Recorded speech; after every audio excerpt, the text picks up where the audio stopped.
This is the new Kia EV9 and it follows up on important or hugely impressive and successful EV6. The EV9 is bigger in all aspects but also has a huge focus on luxury. And the question is, can Kia deliver on all those aspects? Well, in this review I'm going to find out if that is the case. There's one model in America that this is obviously based on, and I'll show it right now. But it has some really cool details. These slides here are super cool. I've seen some versions where there are LEDs here that shows up.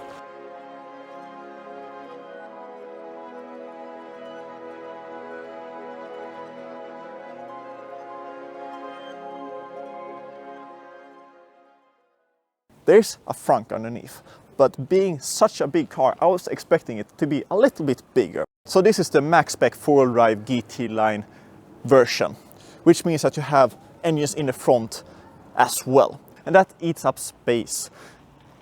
If you get for the normal spec, you get about 90 liters, but with the 4-wheel drive you get only 50. There are other models on the market that are much better, but in terms of electric 7-seaters, there aren't that many on the market. Well, Mercedes have their EQS. So this is in a very unique category, and I think that it is really succeeding in that category as well.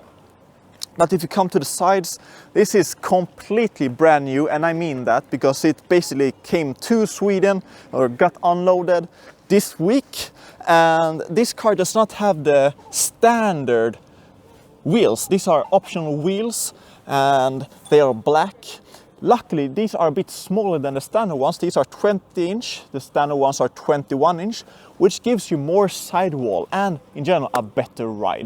If you follow to the side here, this is the GT line, and that gives you some, extra features such as darken out sides. In the standard one you have metals on the sides. This is not the car's best view, right? I think this is very flat and quite unassuming, but with the GT line you have this extra spoiler, bit of a changed rear lower part as well, and it looks decent enough.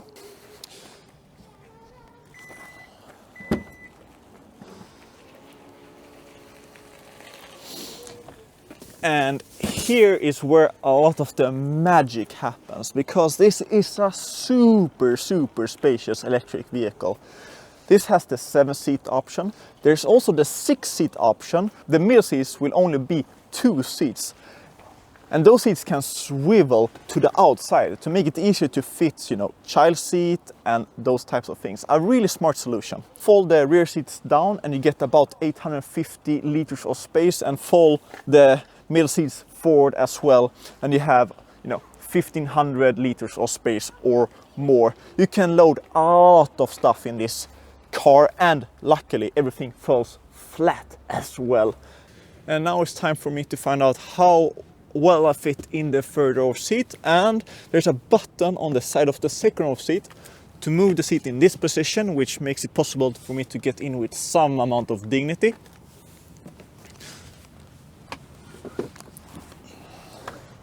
And with an armrest on the side, cup holders, buttons to control the angle of the rear seat, charging port, air vents and speakers. It's a decent place to be in the rear. Very comfortable, nice materials, and nothing to really complain about.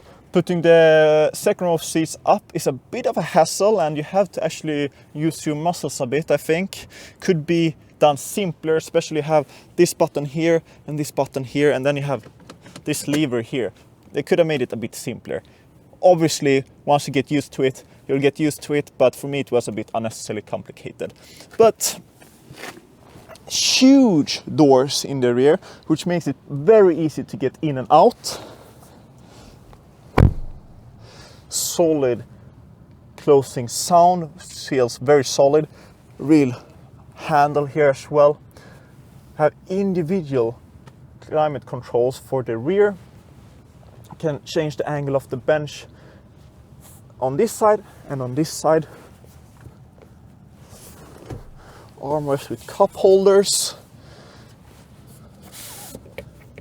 blinds, and a decent choice of materials here as well. The driver's seat is also a really good place to be in. Not only because of the choice of materials, but because of these seats. They are really comfortable. Especially this, you know, net kind of thing. Really good support and just all around really good. Armrest here, which you can open up. Get some storage here. Wireless charging pad. 2 cup holders. You can also close it. And underneath you also have some storage as well.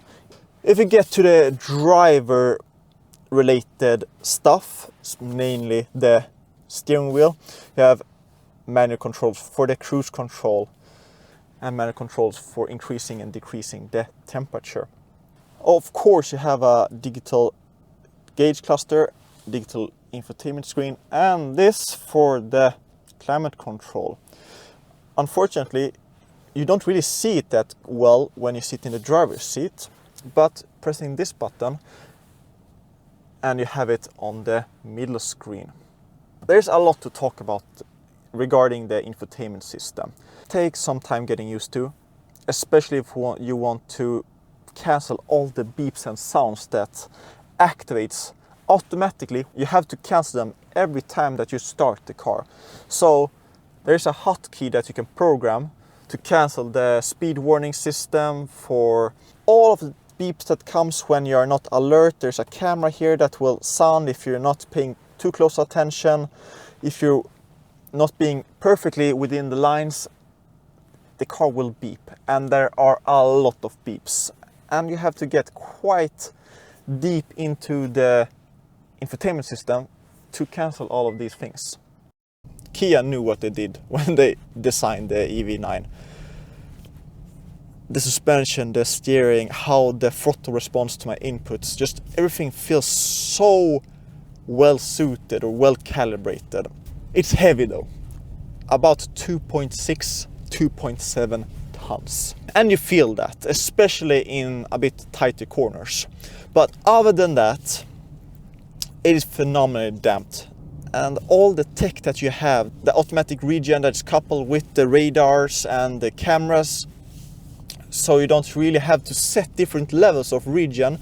The DC charging is 210 kilowatt.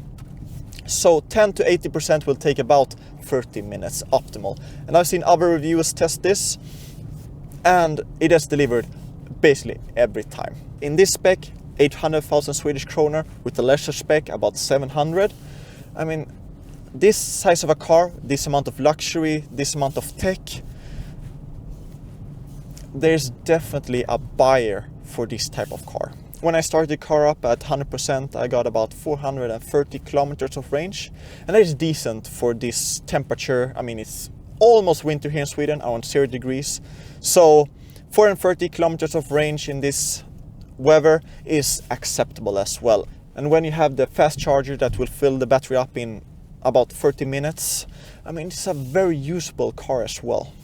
If there's one thing that I could not fault it for, but to really find something to complain about, it is that it doesn't have air suspension. The car doesn't need it, but it would be nice to have. As you might see from the review, there is so much text, so much buttons, so much menus, so much to go through. It's impossible to go through every single sub-menu in this infotainment system this car offers. You will have to drive this and get used to it. And the only thing that I can say that I understand why there are so many menus and choices, but for me it just becomes too much. It is the day and age where you have all of these options, but for me, I just want to get in the car and drive it. The EV6 was a really good car, done great numbers for Kia. If Kia can just follow suit with the EV7, a smaller sized EV9, I think they have a bestseller on their hands. As with the EV6 and the Ioniq 5, if you put on the indicator stock, there's a camera on the side view mirror, so I can see the blind spot if there's a passenger or a cyclist, I will see that. Just smart features all around. The Kia EV9 is just a home run, a slam dunk that shows the best that Kia has to offer. It's an amazingly well designed, engineered car that competes with anything out on the market. Really attractive price for the size and the performance, the tech, the space that it offers. So if you want to buy a bigger size electric vehicle, the Kia EV9 is a car I would definitely recommend. That's my final conclusion. See you in the next video.